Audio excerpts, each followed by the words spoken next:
Welcome to Teaching Truth. One of the hottest political and religious issues that we face in our world today is how the territory of Israel will be distributed.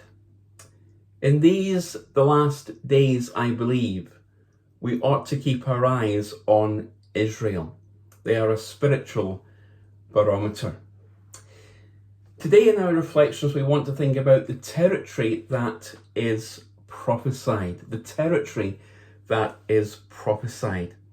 If you have your Bible, please turn with me, if you will, to Daniel chapter 11, and we're going to read from verses 40 through to 44. At the time of the end, the king of the south will engage him in battle, and the king of the north will storm out against him with chariots and cavalry and a great fleet of ships. He will invade many countries and sweep through them like a flood. He will also invade the beautiful land. Many countries will fall, but Edom, Moab, and the leaders of Ammon will be delivered from his hand. He will extend his power over many countries. Egypt will not escape. He will gain control of the treasures of gold and silver and all the riches of Egypt, with the Libyans and Nubians in submission. But reports from the east and the north will alarm him, and he will set out in a great rage to destroy and annihilate many. He will pitch his royal tents between the seas at the beautiful holy mountain. Yet he will come to his end, and no one will help him. In these, the last days, I believe, we ought to keep our eyes on Israel. They are a spiritual barometer for us. Now, as far as we know up to this point in time, the modern day Israelis and the modern day Syrians have not yet come to any agreement on how the land geographically as well as politically will be distributed. And apparently, according to Daniel chapter 11, it will be the Antichrist who will be the arbitrator who will finally settle the issue for a price. The land issue is going to involve money, and probably lots of it. And we shouldn't be surprised at that, because that's what God, through Daniel, through his angel, said would happen 2,600 years ago. Look at verse 41. He will also invade the beautiful land. Many countries will fall, but Edom, Moab, and the leaders of Ammon, that's modern day Jordan, will be delivered from his hand. He will extend his power over many countries. Egypt will not escape. He will gain control of the treasures of gold and silver and all the riches of Egypt, with Libyans and Nubians, that's modern day Sudan, in submission. Skip down to verse 45. He will pitch his royal tents between the seas, that's the Mediterranean and the Dead Seas, at the beautiful holy mountain. Where is the holy mountain? Yeah, it's Jerusalem. It's Jerusalem.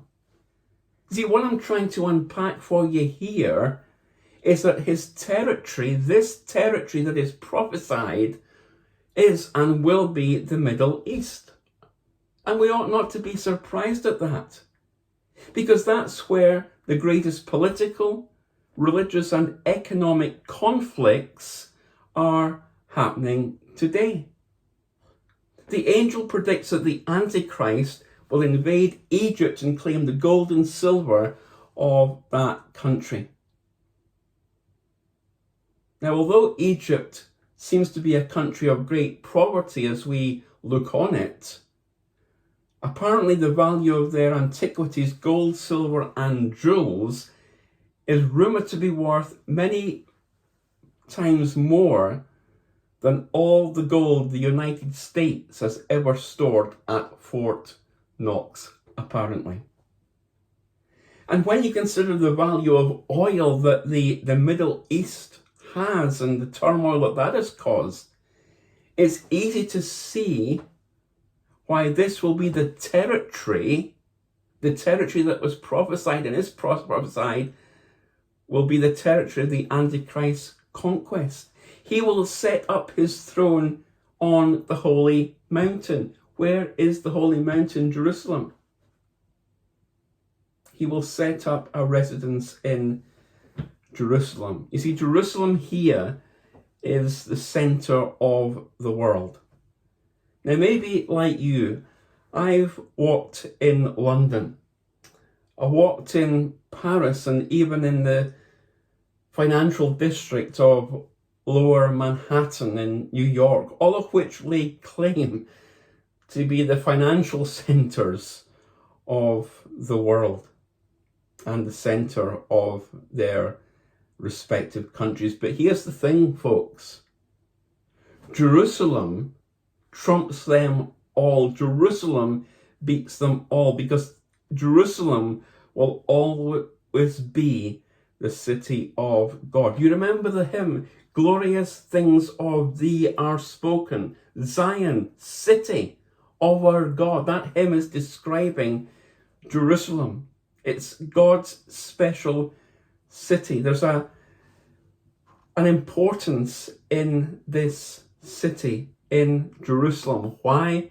Because it's not like any other city like London, Paris, or New York. It's God's city, the temple, the city of God.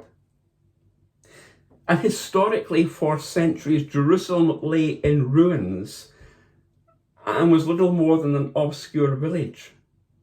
In the 15th century, it was a small Turkish village with another name, with less than 15,000 people living in it. But do you know that since 1967, Jerusalem has exploded with growth, and around about 1 million people live there now? Now, I've not been to Jerusalem or to the Holy Land, but it would be amazing just to sit and to look at Jerusalem and to think, this is where it's all going to happen. This is where history will find its climax. Something big is going to happen here. The world is moving towards some kind of one world economic, political, and religious order. The stage is being set, just as God predicted hundreds of years ago. Territory is prophesied in Daniel chapter 11.